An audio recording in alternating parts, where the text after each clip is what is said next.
कैसे कैसे लोग 2G स्कैम, कोयला स्कैम, अरबों खरबों, मालूम है ना साहब, मालूम है ना। आज 4,000 रुपया बदलने के लिए लाइन में खड़े रहना पड़ता है जी।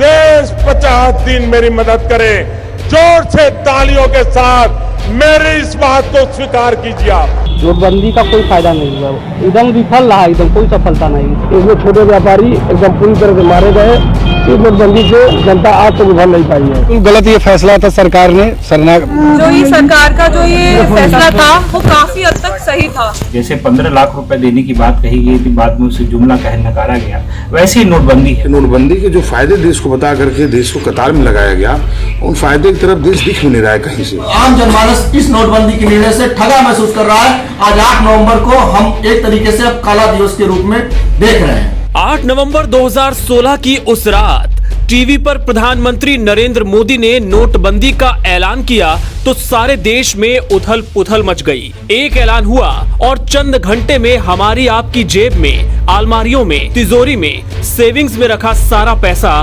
पानी हो गया। 500 और 1000 रुपए के नोट अचानक बंद कर दिए गए तो देश में खलबली मच गई। परेशानी के हालातों में क्या आम, क्या खास और क्या रसूखदार। खुद पीएम मोदी की मां लाइन में लगी, राहुल गांधी लाइन में लगे, देश के लोग लाइन में लगे, एटीएम के बाहर, बैंक के दरवाजे पर। सरकार की दलील थी कि काला धन वापस आएगा, भ्रष्टाचार रुक जाएगा, लेकिन फैसले के बाद भी न सरकारी सिस्टम का करप्शन रुका, न ब्लैक मनी पर रोक लगी, लेकिन इकोनॉमी ध्वस्त हो गई। नोटबंदी के बाद लगी लाइन में लोगों ने जान भी गंवाई। खजांची नाम के एक बच्चे का जन्म भी हुआ।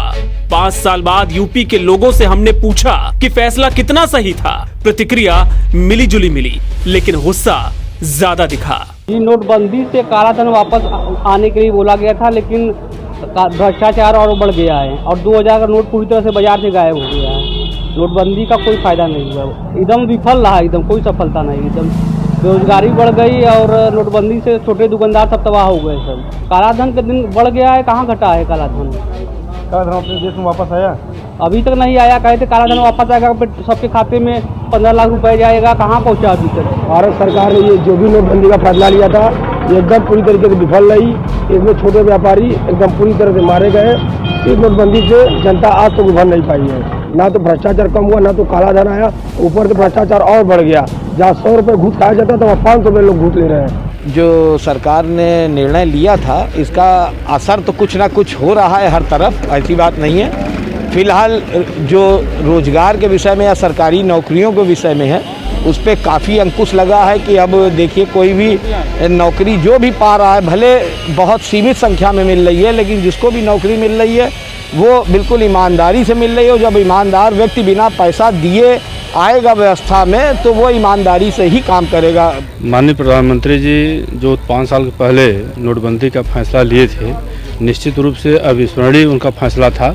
इस फैसले से जो कश्मीर में आए दिन पत्थरबाजी हुआ करता था, वो समाप्त हो गया और भारतवर्ष में बड़े स्तर पर जो काला धन, उसका समाप्ति हुआ और भ्रष्टाचार मुक्त बनाने के लिए यह बहुत बड़ा कदम उन्होंने उठाया था। शायद जो इन्होंने कदम उठाया, ऐसा कोई भी प्रधानमंत्री कदम नहीं उठा सकता था।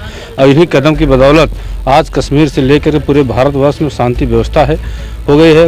आतंकवादी गतिविधियाँ समाप्त हो गए हैं, उग्रवादी व्यवस्थाएं समाप्त हो गए हैं। बिल्कुल गलत ये फैसला था सरकार ने। जहाँ तक मुझे देखने से लग रहा है कि जो सरकार ने नोटबंदी की थी, उसकी वजह से ना एक पैसे का भी काला धन नहीं आया। लोग कहते थे कि इतना 1000 करोड़ स्विस बैंक में जमा है। बाबा रामदेव ने पुरजोर इसका विरोध किया, लेकिन आज वो काला धन कहाँ है किसी को कोई पता नहीं। ना सरकार ने आंकड़े दिए, ना किसी को कुछ बताए। जहाँ तक काला धन और भ्रष्टाचार की बात है, तो नोटबंदी के कारण इसके उन्मूलन में बहुत ज़्यादा सहायता मिली है। अच्छे स्तर तक भ्रष्टाचार का उन्मूलन हुआ है और काले धन का नोटबंदी के फलस्वरूप। लेकिन इसके कुछ कॉन्स भी हैं प्रोज होने के साथ साथ, और वो ये हैं कि इसके कारण अर्थव्यवस्था पर बहुत बुरा असर पड़ा है। और बीच में हमने जीडीपी में काफ़ी ज़्यादा नेगेटिव ग्रोथ देखी कई सारे सेक्टर्स में। और जहाँ तक भ्रष्टाचार की भी बात है, तो एक दूसरे तरह का भ्रष्टाचार इसमें शुरू हो गया। मेरे अकॉर्डिंग जो ये सरकार का जो ये फैसला था वो काफी हद तक सही था।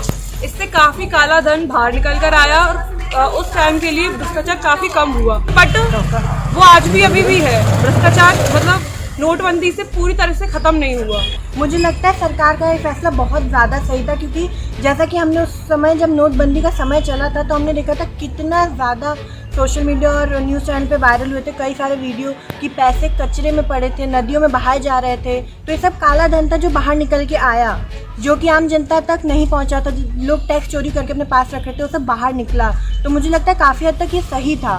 सरकार का ये फैसला बहुत सही था, क्योंकि नोटबंदी से ऐसा हुआ कि करप्शन तो पूरी तरीके से खत्म हो गया। पूरी तरीके से भी तो नहीं बोले, लेकिन 99% तो करप्शन खत्म हो गया। नोटबंदी भारतीय जनता पार्टी के लिए हिंदुस्तान को दिया गया एक बहुत बड़ा छलावा था, क्योंकि ये केवल और केवल जुमला साबित हुआ है आज की डेट में। जैसे 15 लाख रुपए देने की बात कही गई थी, बाद में उसे जुमला कह नकारा गया, वैसे ही नोटबंदी है। इस नोटबंदी के बाद देश में आम आदमी, गरीब वर्ग की कमर टूट गई है, महंगाई अपनी चरम सीमा पर है।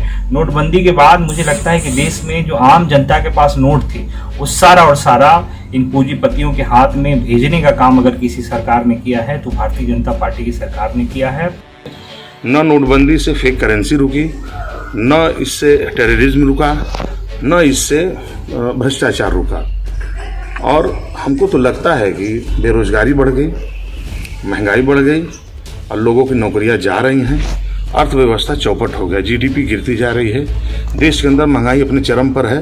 तो नोटबंदी उसका सबसे बड़ा इसलिए योगदान है कि नोटबंदी के जो फ़ायदे देश को बता करके देश को कतार में लगाया गया, उन फ़ायदे की तरफ देश दिख भी नहीं रहा है कहीं से। इसलिए महसूस होता है कि ये नोटबंदी का निर्णय आज तक राष्ट्र हित में न होकर के मुझे लगता है कि देश के विरोध में ये रहा।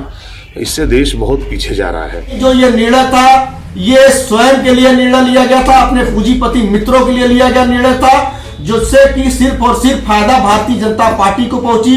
इस नोटबंदी के बाद भारतीय जनता पार्टी के हर जिले में हाईटेक कार्यालय बन गए, चुनाव लड़ने के लिए उनको पास बेतहासा धन हो गया, लेकिन आम जनमानस परेशान रहा, लाइनों में मरा, पुलिस की लाठियां खाई, उसकी नौकरियां चली गई, अर्थव्यवस्था चौपट हो गई। जिसके बाद अब लगभग 2-2.5-3 सालों बाद मोदी जी का इस निर्णय ऐसा लगता है जैसे कि एक धोखा था जनता के साथ, और आम जनमानस इस नोटबंदी के निर्णय से ठगा महसूस कर रहा है। आज 8 नवंबर को हम एक तरीके से अब काला दिवस के रूप में देख रहे हैं।